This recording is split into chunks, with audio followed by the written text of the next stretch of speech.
además de explicar los fundamentos acerca de los datos con los cuales se va a trabajar. A continuación, se hablará acerca del formalismo físico mediante el cual se sostiene el trabajo de grado. Luego se presentan los resultados obtenidos en dicho trabajo y finalmente se presentan las conclusiones o los aspectos más importantes obtenidos de la realización del mismo. Los invito a escanear el código QR. En este código van a encontrar el trabajo de grado escrito, además de un video de simulación, el cual hablaré más tarde de él. Entonces, la motivación que se tuvo para realizar este trabajo de grado fueron dos aspectos. El primer aspecto fue la verificación de la precisión del argumento del pericentro debido a relatividad general para la estrella S2 luego de su último paso por el pericentro. Esta medición fue realizada por la colaboración Gravity en el año 2020. Y la segunda motivación fue pues tener en cuenta la proximidad de las estrellas tipo S al agujero negro supermasivo Sagitario A estrella. De aquí se plantearon los siguientes objetivos.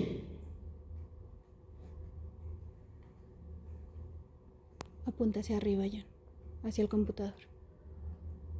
Ahí ya está, ahí ya está. Entonces, como objetivo general, se planteó analizar la dinámica orbital newtoniana del sistema de 7 estrellas tipo S de corto periodo que rodean a Sagitario A estrella mediante una simulación de N cuerpos.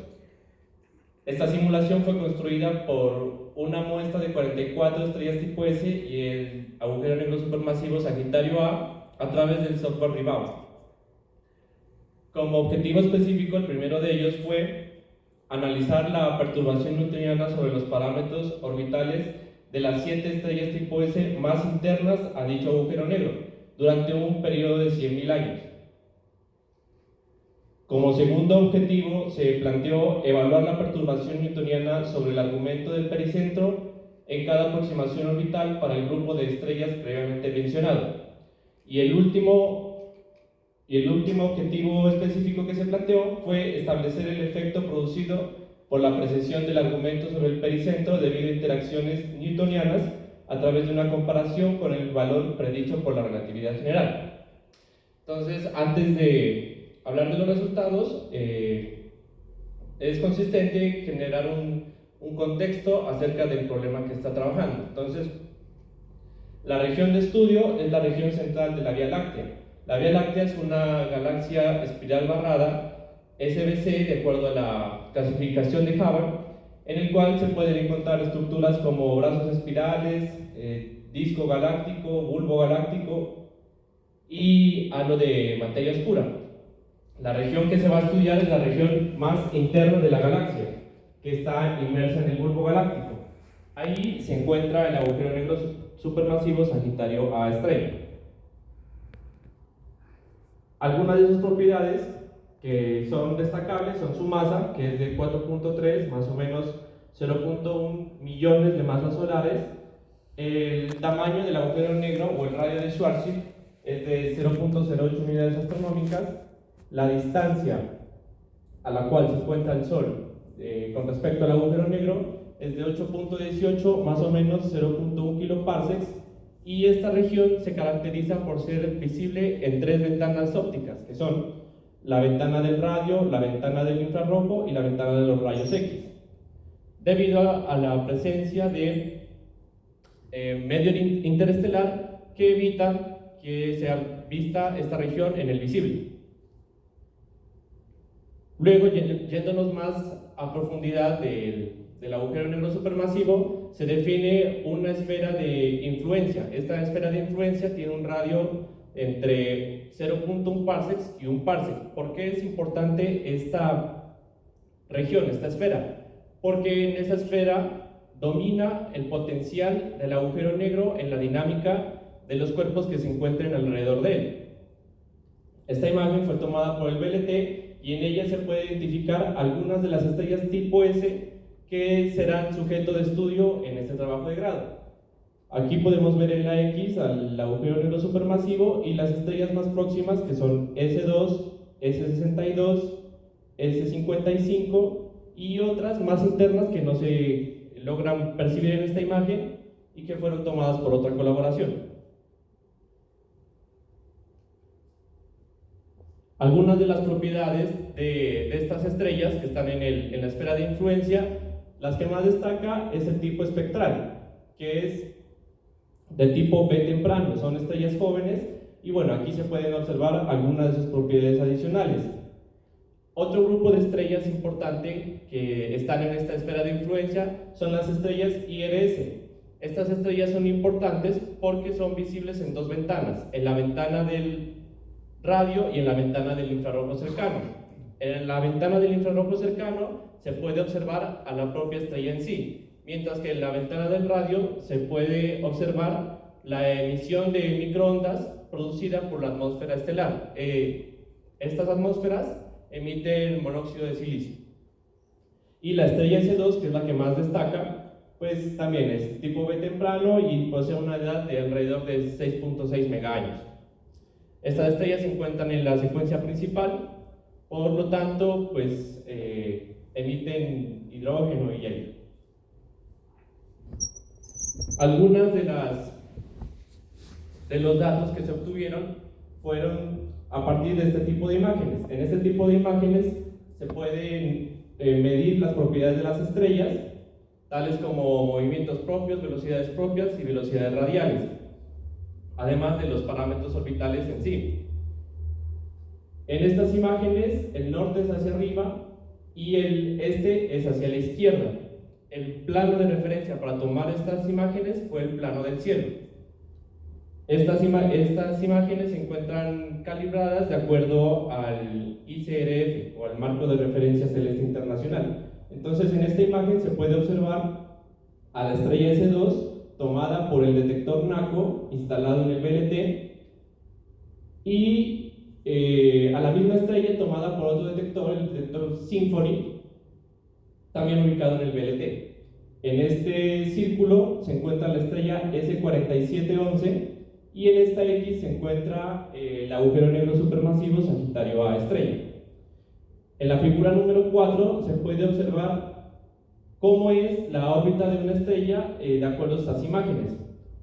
El círculo blanco nuevamente corresponde a S4711, mientras que el círculo verde corresponde a S62 y la X corresponde al agujero negro supermasivo Sagitario A estrella.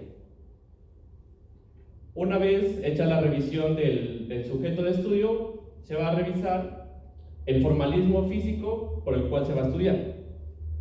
Entonces aquí se aplicará un formalismo newtoniano, el cual es un formalismo vectorial, y lo importante de este formalismo es que se tiene un sistema de n partículas que solo interactúan mediante contactos gravitacionales y la cual se encuentran sujetas a un eje de referencia inercial. Lo importante de este formalismo es ubicar a cada una de las masas con un vector posición, y también es importante definir la distancia relativa entre cada una de ellas. Esto se denomina el problema de n cuerpos. De manera clásica, el problema de n cuerpos está dado por la segunda ley de Newton y la ley de gravitación universal, que son las que van a dar las ecuaciones de movimiento para este tipo de problemas. La ecuación número 1 es la que va a describir la dinámica de cada uno de los cuerpos. Entonces, se ve que esta dinámica va a depender de dos propiedades: de la masa de los otros cuerpos presentes en el sistema y de la distancia relativa entre cada uno de ellos.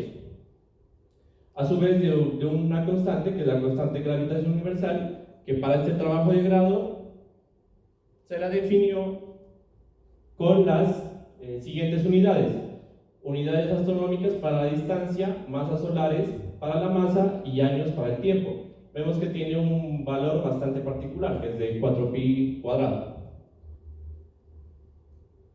Ahora bien, al trabajar con sistemas cerrados, que es el que constituyen las estrellas tipo S, se van a obtener constantes o integrales de movimiento independientes, y estas son: por un lado se tiene la conservación del momento lineal, que se conserva una cantidad vectorial. De aquí salen tres constantes, componentes para cada uno de los ejes en los cuales se esté trabajando, e integrando la ecuación de movimiento se va a obtener que la posición del centro de masa va a variar linealmente de acuerdo a estas dos constantes vectoriales, C1 y C2.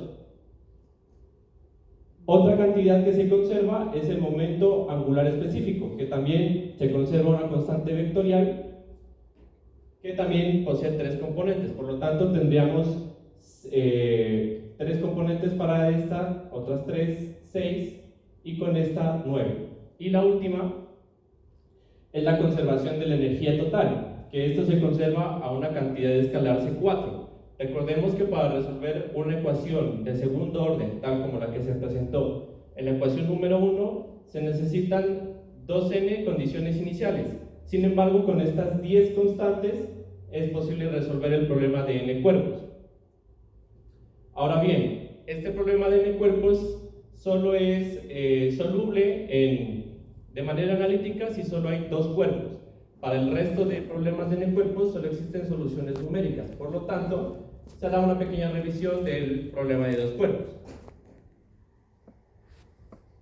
Entonces, como había dicho anteriormente, el problema de n cuerpos surge de dos cuerpos, surge de una caracterización del problema de n cuerpos. Y lo más utilizado dentro de este problema es trabajar la dinámica de un cuerpo muy masivo, M1, y ver cómo se mueve un cuerpo M2 alrededor de él. Esto es un movimiento relativo. En la figura número 6 se puede observar un esquema gráfico de lo que consiste el problema de n cuerpos. Nuevamente, pues tenemos vector de exposición y vector de distancia relativa. La ecuación de movimiento que describe este sistema es la ecuación número 6, donde la constante mu es el producto de la constante de gravitación universal por la suma de las masas. La solución a esta ecuación está dada por la expresión número 7, donde vemos que depende de la excentricidad y de esta f, que es la anomalía verdadera, además del parámetro. Esta ecuación número 7 corresponde a una cónica en coordenadas polares. De aquí que el problema de dos cuerpos tenga sus propias constantes de movimiento. A estas constantes de movimiento se las denomina parámetros orbitales. Existen dos parámetros orbitales que son intrínsecos de cada órbita de las estrellas. Uno de ellos es la excentricidad. Como se ve, depende de la velocidad, del momento angular específico y de la posición. De manera que esta excentricidad va a medir el equilibrio entre energía total y momento angular específico. La norma de este vector de excentricidad se denomina excentricidad, y esta excentricidad define dos tipos de órbitas para el problema de dos cuerpos: órbitas abiertas y órbitas cerradas. Las órbitas cerradas son aquellas que tienen un valor de excentricidad entre 0 y menor que 1. Estas corresponden a órbitas circulares y a órbitas elípticas, mientras que las órbitas abiertas son con valor de excentricidad mayor que 1 y corresponden a órbitas parabólicas y órbitas hiperbólicas. El vector de excentricidad apunta siempre hacia el pericentro y parte desde un foco de la cónica. El ángulo formado por el vector de excentricidad y el radio vector se denomina anomalía verdadera.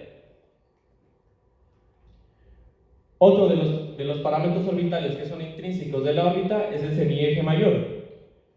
Aquí vemos que existe una dependencia entre el parámetro y el semieje mayor, pero lo que destaca de este semieje mayor es su relación con la energía de enlace orbital que puede describir el cuerpo M2 con respecto a M1, o sea, la energía que mantenga el vínculo entre esos dos cuerpos, dado que es una energía negativa.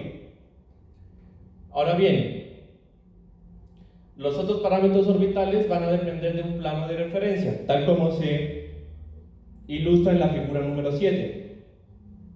Los otros parámetros son la inclinación de la órbita, la longitud del nodo ascendente y el argumento de periapsis o argumento sobre el pericentro.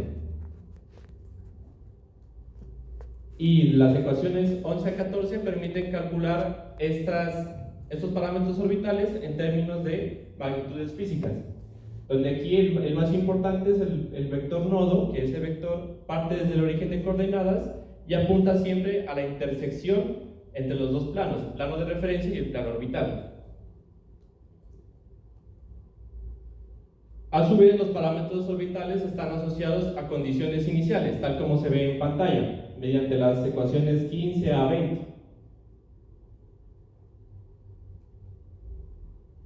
Ahora bien, los parámetros orbitales solo se mantienen constantes para el problema de dos cuerpos, y recordemos que se está trabajando con un problema de n cuerpos.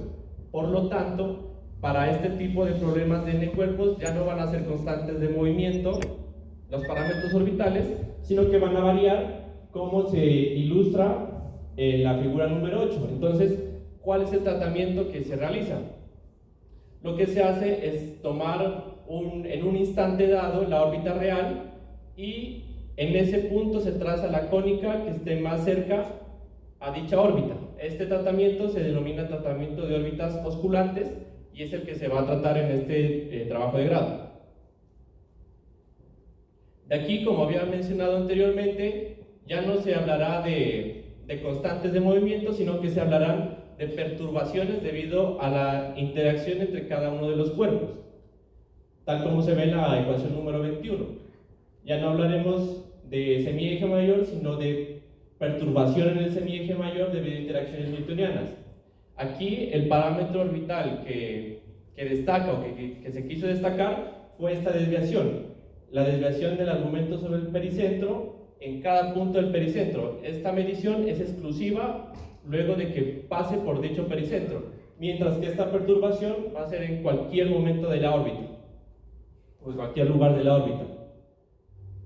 Luego, como ya se observó que no se puede hablar de constantes de movimiento y de parámetros orbitales simultáneamente, también va a haber una variación en la anomalía verdadera, que no es un parámetro orbital, pero es importante tenerla en cuenta. Para encontrar la anomalía verdadera se hace necesario tener en cuenta el tiempo de pasaje por el pericentro. Y con ese tiempo de pasaje por el pericentro se puede utilizar la ecuación número 22, que es la ecuación trascendental de Kepler, que tampoco tiene solución analítica, y calcular la anomalía verdadera en términos de esta E, que es la anomalía excéntrica. Esta M es la anomalía media y está en términos del tiempo por el pasaje por el pericentro. ¿Por qué se hizo este cálculo? Porque en los artículos guía se reporta el tiempo de pasaje por el pericentro y porque también es posible calcularlo.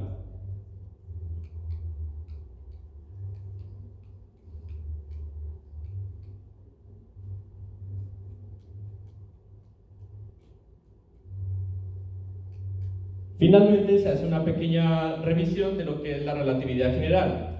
La primera solución analítica a las ecuaciones de campo de Einstein fue dada por Schwarzschild a través de esta métrica. De aquí, lo importante de esta métrica es que posee dos tipos de singularidades. Por un lado, posee una singularidad de tipo físico, que es un agujero negro que posee simetría esférica, no gira, no tiene carga eléctrica. Y otra que es una singularidad de tipo matemático, que es la ecuación número 25 y que se denomina radio de Schwarzschild. Este radio de Schwarzschild va a definir el tamaño del agujero negro. Y una de las consecuencias de trabajar con esta métrica, se encontró que las órbitas en un problema de dos cuerpos debido a la presencia de un objeto muy masivo, tal como un agujero negro, una estrella de neutrones o el propio Sol, se ve modificada por la masa de este cuerpo masivo. A esto se lo denomina una precesión relativista, una precesión de Schwarzschild, y esta fue la que midió Gravity. Esta ecuación fue la que comprobó Gravity. Entonces se puede observar que depende de la excentricidad y del semieje mayor de la órbita del cuerpo con masa menor. Esta perturbación es siempre positiva, tal como se ilustra en la imagen, en la figura número 9. Ahora se presentarán los resultados obtenidos de la simulación. En primer lugar, se estableció una rutina en Python que permita calcular la ecuación de Kepler para encontrar las anomalías verdaderas.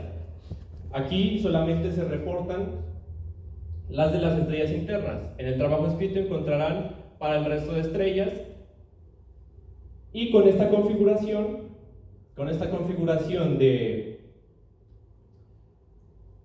anomalías verdaderas, se estableció la siguiente configuración inicial en la figura número 10. Entonces, la imagen, que es, las estrellas tales como se ubican en la figura número 10, son las que se van a integrar.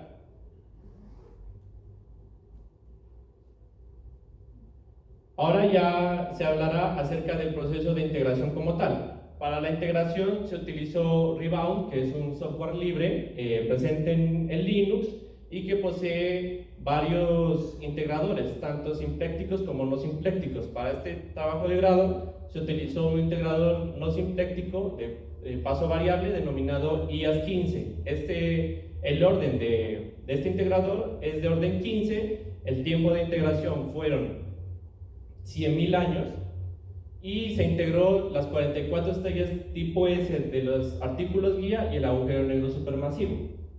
Para que estas simulaciones tengan sentido, se debe analizar cómo el integrador conserva las cantidades de movimiento, conserva en el sentido de que las variaciones sean muy pequeñas. De aquí que se elaboran las siguientes gráficas: el gráfico de la conservación de la energía y gráfico de momento angular. Estas gráficas se realizaron porque, como se miró anteriormente, los parámetros orbitales dependen principalmente de esas dos cantidades de movimiento, energía y momento angular. De aquí, uno de los aspectos más importantes es el orden al cual se conserven dichas cantidades. La energía se conserva a un orden de 10 a la menos 11 y el momento angular a un orden de 10 a la menos 16. Ambos órdenes son considerados buenos en el contexto de simulaciones de neocuerpos, de manera que el análisis que se pueda realizar de este trabajo es consistente de alguna manera. Luego se habrá de ver la correspondencia entre exactitud física y con procesos matemáticos. Aquí estos puntos,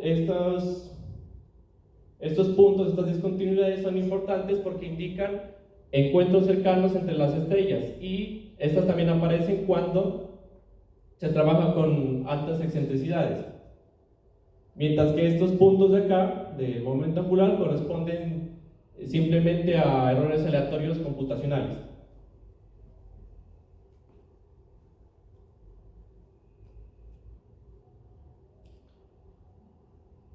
Los invito entonces para que vean el video de la simulación. En ese video se integró los 44 cuerpos y Sagitario estrella por un periodo orbital de 5.000 años. Este periodo orbital es considerado corto, puesto que el periodo orbital mayor de las referencias es de alrededor de 3.600 años. En esa simulación se observa que apenas se logran perturbar las órbitas de las estrellas. Además de que, por cuestiones didácticas se aumentó un poco el tamaño del agujero negro supermasivo. Esto no implica que la estrella S62 vaya a colisionar con él, simplemente son fines didácticos. Y las modificaciones que se observan en dicho video son correspondientes a orientación de la órbita y no tanto a forma y tamaño. Luego de 100.000 años, la simulación que se obtuvo fue esta. Estas son las trayectorias de las estrellas tipo S más cercanas. Luego se hizo esto por fines didácticos. Luego se podría integrar los otros cuerpos para ver cómo es la dinámica total, y se puede observar que la orientación de las órbitas es la que más se perturba. Todas se mantienen siendo elípticas y su tamaño no aumenta considerablemente. Para poder cuantificar lo dicho anteriormente, se elaboró el gráfico del cuadro número 4. En él se calculó los valores esperados luego de la simulación de 100.000 años de cada perturbación para cada estrella, y efectivamente se ve que los parámetros asociados a orientación, que son inclinación, argumento sobre el pericentro y longitud del nudo ascendente, son los que más se perturban, mientras que los parámetros asociados a tamaño y forma, que son semieje mayor y excentricidad, no están tan perturbados en comparación a los otros. Otro cálculo que se realizó fue, a partir de la teoría de desviación de errores, calcular cuál sería la precesión de Schwarzschild para cada una de las otras estrellas. Recordemos que solo se ha medido para S2, para las otras son simplemente cálculos. Aquí la desviación estándar que destaca es de la estrella S4714 y de S62. Y como había dicho, para S2 no se calculó mediante teoría de desviación de errores, sino que simplemente se colocó la medición reportada por Gravity. En el cuadro número 5 se puede detallar de mejor manera dicha valor nominal y la desviación estándar en la desviación del argumento sobre el pericentro teórico. Ahora bien, a partir de este momento se realizará el análisis para cada estrella tipo S. En esta gráfica se puede observar cómo evolucionaron temporalmente los parámetros orbitales, mientras que en esta columna de acá se graficó cómo evolucionan las desviaciones relativas en cada uno de los parámetros orbitales, calculando con respecto al valor reportado por los artículos guía. En estos gráficos lo que se va a destacar es ganancia o pérdida de energía del enlace orbital y ganancia o pérdida de momento angular. La convención que se utilizó para cualificar estos resultados es: si las fluctuaciones son evidentes en la gráfica, entonces se dirá que es una fluctuación alta. Si apenas son visibles, como por ejemplo aquí, se hablará de una fluctuación media, y si no son visibles, como aquí, se hablará de una fluctuación baja. A su vez, se hablará de desviaciones altas si superan un orden de magnitud de 10. Desviaciones medias si se encuentran entre 0 y 1, y desviaciones medias si es entre 1 y 10, y desviaciones bajas si está entre 0 y 1. De manera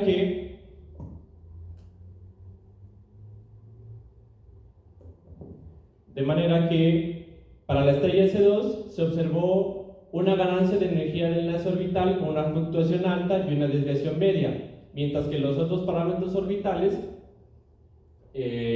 disminuyeron con fluctuaciones bajas y medias, y las desviaciones fueron bajas para la excentricidad, medias para la inclinación, altas para el argumento sobre el pericentro y media para la longitud del nodo ascendente.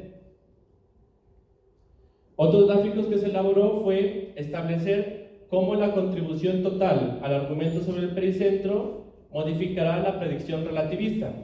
Para ello se elaboró gráficos como el de la figura número 15, en el cual se estableció la contribución total a través de estos puntos, y se graficó la desviación estándar y el valor nominal calculados anteriormente mediante teoría de dispersión de errores.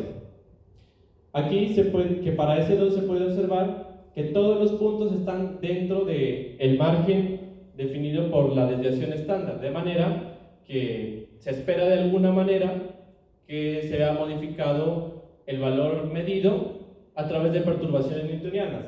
Sin embargo, los puntos que más contribuyen a dicha modificación son aquellos que estén más cercanos al límite o al umbral definido por el valor nominal de la desviación teórica. De aquí que se observó que existe igual cantidad de puntos repartidos por encima y por debajo de dicho umbral, lo cual conlleva a que la modificación no sea tan alta. Este análisis es de cierta manera cualitativo, por lo tanto, para establecer de manera cuantitativa esta modificación, se realizaron gráficos como el de la figura número 16, en el cual se comparan los dos tipos de contribuciones, relativista y newtoniana, para ver la fuerza de cada uno de ellos. Como se puede observar en la figura número 16, para la estrella S2, las modificaciones que puede realizar la relatividad son son bajas, puesto que no llegan a ser iguales a las relativistas. Y de hecho, la mayoría de puntos de precesión corresponden a precisiones retrógradas, es decir, que tenderían a disminuir la predicción relativista, en este caso la medición. Para ese 2 es la medición, puesto que ese valor fue medido. Otro tipo de gráficos que se realizó fue comparar la rapidez de cada una de las estrellas luego de cada paso por su pericentro. Esta rapidez se expresó en términos de la rapidez de la luz, porque como se vio al inicio de la introducción, estas estrellas poseen una rapidez muy alta. Para la estrella S2 se observó una disminución en su rapidez, una disminución paulatina y con una fluctuación media que corresponde a un alejamiento constante de esta estrella del agujero negro supermasivo. Este gráfico es un gráfico de comparación entre la posición del pericentro y el radio de Schwarzschild de Sagitario A. Pues, por lo tanto, se puede asegurar o se puede decir que la estrella se está alejando constantemente de Sagitario A estrella. Ahora, para la estrella 78 se observó que esta estrella perdió energía de enlace orbital y que el momento angular de esta estrella disminuyó. La disminución en la energía de enlace orbital fue con una fluctuación baja, media-baja, con una fluctuación alta y una desviación baja. Para la excentricidad se observó una disminución con fluctuación baja y desviación baja también. Y para los otros 3 parámetros, inclinación, argumento sobre el pericentro y longitud del nodo ascendente, también se observó una disminución con fluctuaciones bajas y media baja para el último parámetro y con desviaciones medias y baja para la longitud del nodo ascendente.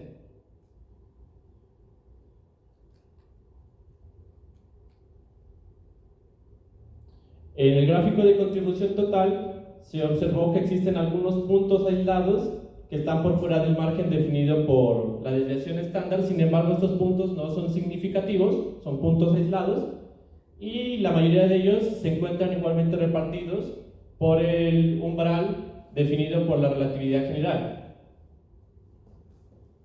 A su vez, la contribución total de la medición se puede decir que es totalmente relativista. Aquí la rapidez de la estrella 78 disminuyó de manera paulatina, lo cual conlleva a un alejamiento constante con una perturbación alta. Ahora, para la estrella C55 se observó una pérdida de energía de enlace orbital y una pérdida un tanto significativa de momento angular. Aquí se puede observar que las fluctuaciones son altas, tanto en longitud del nodo ascendente como argumento sobre el pericentro, mientras que las otras son medias o bajas. Los puntos de contribución total para esta estrella, la gran mayoría están por fuera del margen definido por la desviación estándar. Sin embargo, estos puntos no contribuyen de tanta manera con los que están cercanos al umbral, y esto corresponde a que la perturbación relativista va a ser dominante para esta estrella, para la estrella S55. Esta estrella S55 se fue aumentando su rapidez luego de cada paso por el pericentro, lo cual corresponderá a un acercamiento continuo y con una fluctuación media con respecto al agujero negro supermasivo. Para la estrella S62 se observó una pérdida pequeña de energía de enlace orbital con una fluctuación alta y una compensación en el momento angular, un ligero aumento con con fluctuaciones bajas y con desviaciones altas en los tres parámetros asociados a orientación. Aquí se pudo observar que los puntos de contribución total están muy cercanos al umbral, de manera que se espera que para esta estrella la contribución newtoniana afecte de gran manera a la contribución relativista, o sea que esta estrella sí puede ver modificado su valor que se pueda medir. Y efectivamente, así se logra ver en la figura número 31, donde hay algunos puntos que llegan prácticamente a la mitad. Esta estrella 62 se vio disminuida de manera abrupta su rapidez luego de cada paso por el pericentro con una fluctuación alta, lo cual corresponde a un alejamiento constante con respecto al horizonte de sucesos. Para la estrella S4711 se observó una ganancia en la energía del enlace orbital y en el momento angular se vio una ligera disminución con fluctuaciones bajas y con desviaciones baja y media en los tres últimos parámetros orbitales. Aquí existen algunos puntos aislados de contribución total, pero no generan una muestra significativa, mientras que los puntos que están dentro del umbral del marco teórico o de la referencia teórica están igualmente repartidos, lo que se espera que no haya una modificación fuerte en este valor en el valor teórico para la estrella S4711, tal como se observa en la figura número 36.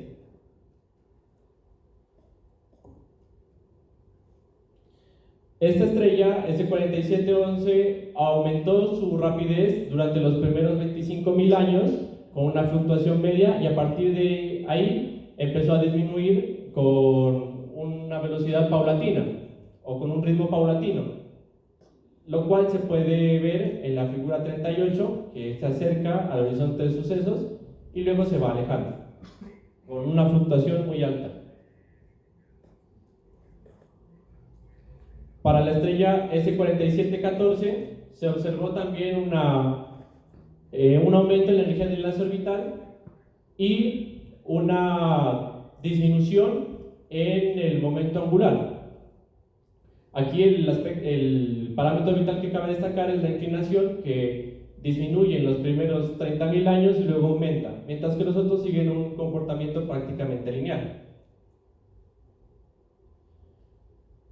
Aquí los puntos de contribución total a la perturbación del argumento sobre el pericentro están muy cercanos al umbral definido por la teoría, lo cual en primera manera pues daría a entender de que el valor se va a ver fuertemente modificado. Sin embargo, en la figura 41 se pudo observar que esta contribución no va a ser tan fuerte como se pensaba, dado que llega a un máximo de 0.2.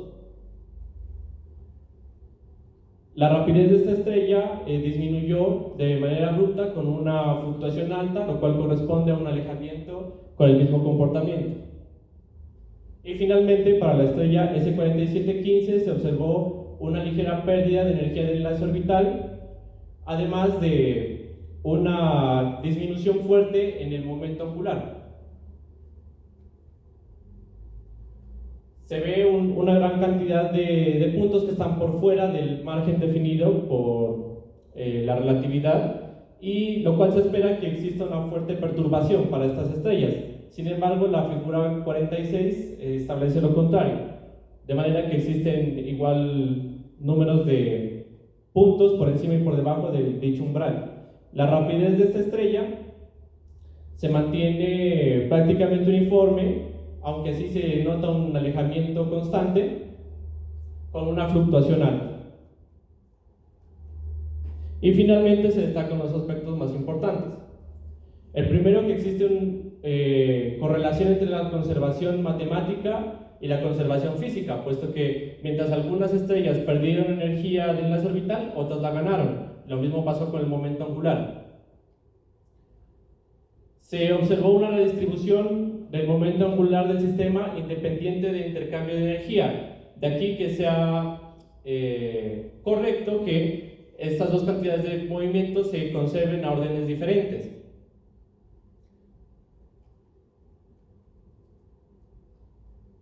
Que existe además una correspondencia entre la modificación de los parámetros asociados a forma y tamaño y orientación de la órbita, tal como se vio en la tabla de valores esperados.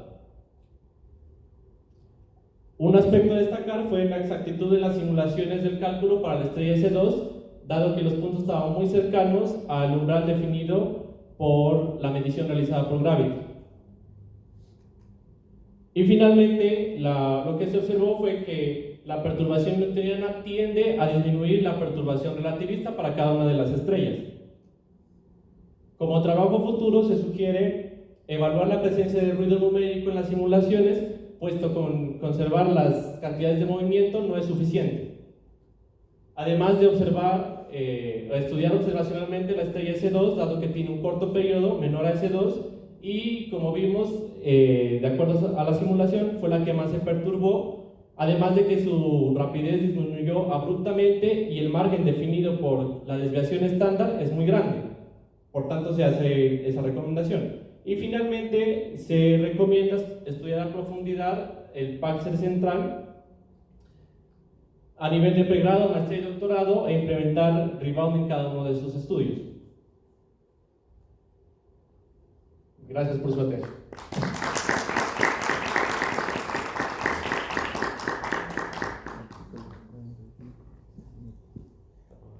Bueno, muchas gracias.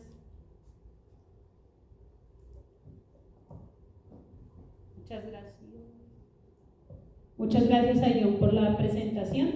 Ahora seguimos con las preguntas de los jurados, doctor Raúl y doctor Ivanio. Si nos escuchan, por favor, para que intervengan con sus preguntas. Quien quiera comenzar, muchas gracias. Adelante, Raúl. Sí, gracias. Hola, John. Muy bonito el trabajo que has presentado. Es fantástico observar. De hecho, vi el video que compartiste y cómo se mueven las órbitas de estas estrellas. Y bueno, pues me gustaría que me platicaras si, dado que usaste Rebound, que es una paquetería de cuerpos bastante completa y sabes que existen otros integradores allí, como el WH-Fast o los integradores híbridos como Mercurio, Trace, ¿los exploraste? Porque quisiera saber si el IAS-15 era la mejor opción o a lo mejor había otro, sobre todo en términos de tiempo computacional. Bueno, gracias por su contribución. De hecho, sí, probamos el integrador WH-Fast, pero este no conservó bien la energía, la conservó a un orden de 10 a la menos 2. El momento angular sí lo conservó de buena manera, aparte de que el tiempo computacional, como usted lo menciona, para este integrador, el WH-Fast, es muy largo, fue alrededor de 2 semanas que se demoró pues, en mi computador la integración, mientras que con IAS-15 el tiempo de integración fueron de 2 días. Entonces se reduce mucho, aparte de que IAS-15 sí conserva de buena manera el momento angular. Pues el único integrador de rebound que utilicé fue IAS-15. También utilicé integradores de n-cuerpos, pero ya no de rebound, y también el tiempo computacional es muy alto. Entonces la elección de IAS-15 pues fue idónea, y de hecho estuve revisando algunos papers y existen sugerencias en cuanto al mejoramiento de los resultados con este integrador, con IAS-15, dado pues que es de paso variable y tenía problemas justamente con sistemas como el que se está trabajando, de órbitas con alta excentricidad y encuentros cercanos. Estas estrellas poseen muchos encuentros cercanos, entonces también se puso como en el trabajo escrito como propuesta pues realizar modificaciones a IAS-15, pero pues, de alguna manera funcionó muy bien el integrador. Muy bien. Otra pregunta que me surge, cuando estabas mencionando el sistema de coordenadas, ¿por qué Rebound está manejando un sistema de coordenada inercial? Porque existe, bueno, un comando en Rebound en el cual todos los cuerpos que se van a integrar se mueven hacia la posición del centro de masa, para que de manera correcta se conserve la posición del centro de masa y la velocidad del centro de masa. Muy bien. Sí. Y bueno, otra cosa que también me llamó mucho la atención fue cuando mostraste la gráfica que tenían las 7 estrellas más internas, y se notan como bandas, ¿no? Y entre esas bandas las que más están como más anchas son las de S2 y la S62. ¿Eso qué nos está diciendo? ¿Cómo es la dinámica que está presentando ahí esas estrellas? ¿O por qué se ven así en esa gráfica? Porque pues justamente esas estrellas, S62 y S2, son las que más se ven perturbados en los parámetros asociados a orientación de la misma, a inclinación, a argumentos sobre el pericentro y a longitud del nodo ascendente. Entonces, pues el origen de esas bandas pues es dicha perturbación. Ok. Y bueno, supongamos que ahora integraras más tiempo, o sea, no solo los 100.000 años, sino ahora integras 5 gigaños. ¿Qué esperarías? ¿Esperarías que las estrellas se mantengan igual o qué pasaría de acuerdo a estos primeros resultados que estás obteniendo en los primeros 100.000 años? ¿Alguna de ellas se iría del sistema o incluso chocaría con el agujero negro y se lo comería? ¿Tú qué piensas? De acuerdo a las gráficas que mostraste de cada una de estas 7 estrellas cuando evolucionabas A, E, I.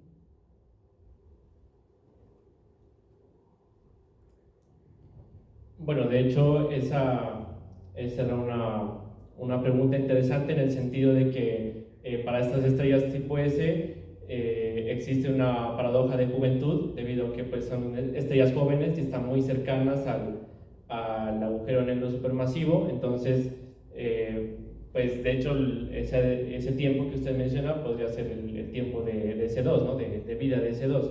Entonces, yo creería que según las gráficas que se realizaron, que podría ser que algunas se alejen y que otras se acerquen, pero que ninguna pues colisione con el agujero negro. Ok. Y eso lo obtienes porque la evolución en la excentricidad no es tan significante. Sí, y de hecho, pues en el semieje mayor también, en los 100.000 años, pues las perturbaciones máximas llegaron a un máximo de 1. Entonces, no sé, pues en unos 6 gigaños tal vez lleguen al orden en el que se perturbaron las variables angulares. Ok, muy bien. Y bueno, ahora otra pregunta que me surge ya cuando muestras el trabajo a futuro, que planeas ver si hay ruido numérico. También me gustaría saber si sabes que existe una paquetería de Rebound, que es Rebound X, en donde tú ya puedes incluir fuerzas externas y entre ellas está la relatividad. ¿Tienes pensado explorar también por ahí usando Rebound X?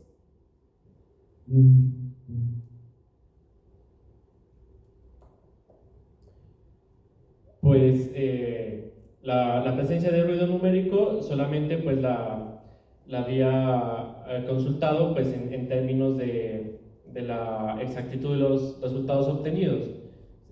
Pues la implementación que se hizo de Rebound fue pues digamos que inicial, una utilización inicial, en el que pues no se contemplaron tales librerías como la que menciona, pero pues, si existe, sí sería interesante ver si precisamente existe ruido numérico o no. Además de que, también como trabajo futuro, se podría evaluar la presencia de agujeros negros de masa intermedia en el sistema de estrellas. Entonces, tal vez incluir ahí perturbaciones relativistas o correcciones relativistas. Sí, sí, de hecho eso estaría muy bien porque justo eso te ayudaría. Ahorita ya tienes las simulaciones sin relatividad general. Y ahora, si le agregas ya a las ecuaciones la relatividad general y haces la integración, entonces ahora sí puedes tener una comparación uno a uno para ver si efectivamente se está suprimiendo o no.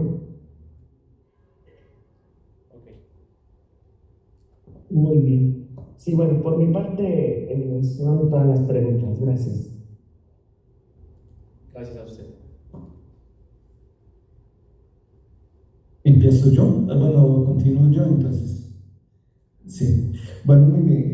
John, me gustó mucho el trabajo escrito, estuvo bastante bien. Yo lo veo, no sé cómo es con el departamento de física, yo lo veo el trabajo bastante especializado, ¿no? Entonces hay algunas cantidades que no están definidas para un público físico general, no solo astrofísicos, ¿no? Pero el trabajo está muy bien. Tengo varias preguntitas aquí. Cuando muestras todas las gráficas esas de para cada estrella, ¿se puede volver en alguna de estas páginas con página 24, por ejemplo? Por ejemplo.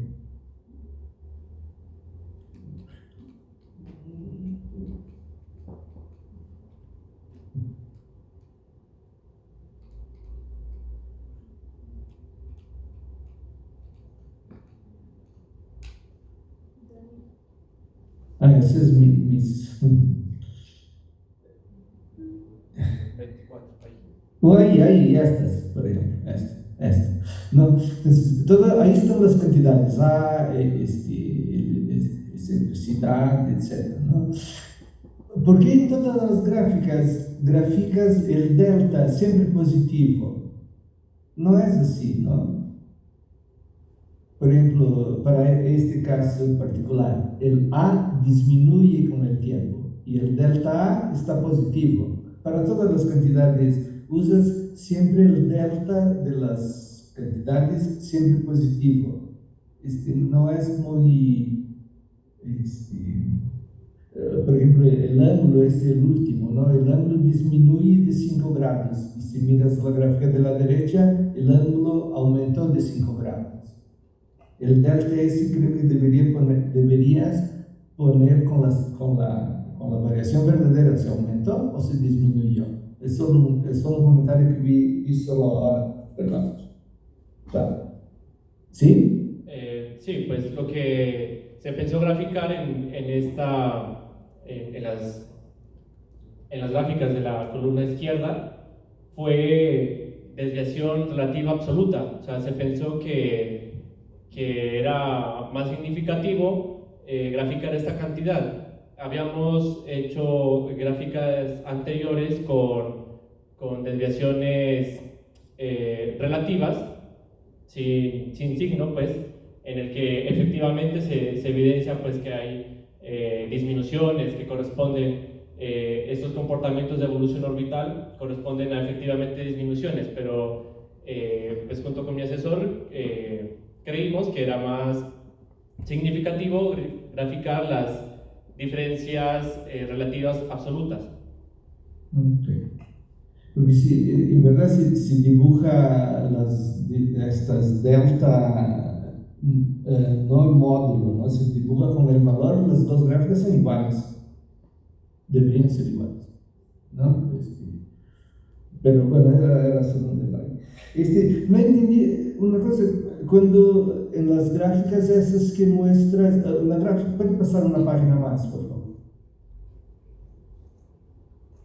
¿Qué significa? No entendí muy bien. ¿Qué significa el prógrado y retrógrado?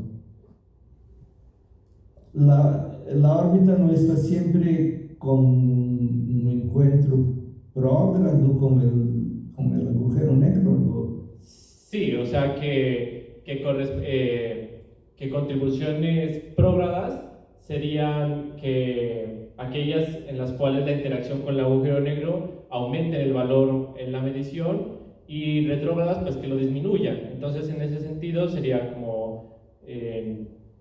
Ok. Entonces, cada vez que pase en el pericentro, puede a veces aumentar un poco o puede disminuir. ¿Es eso? Sí, exactamente. O sea, se asoció a prógrado y retrógrado con aumento o disminución en el parámetro. Y ahora pasas una página más, también para entender esas gráficas. Esto, por ejemplo, en la gráfica de esta estrella, en 2 páginas atrás, el A, el tamaño de la órbita, varía de forma un tanto sube, baja, sube, baja, sube, baja. Aquí las curvas son mucho más continuas. ¿Por qué? Ahí los valores. No, es la escala. Bueno, no sé. Ahí los valores suben y bajan a veces, suben y bajan. Pero la curva esa de la velocidad está bien, supongo. Pero la de RS no es un tamaño como A. Pues RS sería Yes. el horizonte de sucesos de Sagitario a la estrella, ¿no? Y pues... Pasa 2 páginas, por favor, de nuevo. Solo es que me confundí. Es RP, perdón. RP. Esa sería la distancia del radio de precesión de la estrella, pues cuando Ok, esté en no dicho tiene, punto. ok. No es A, no tiene que ver con A, son otros números. No. Está muy bien. Y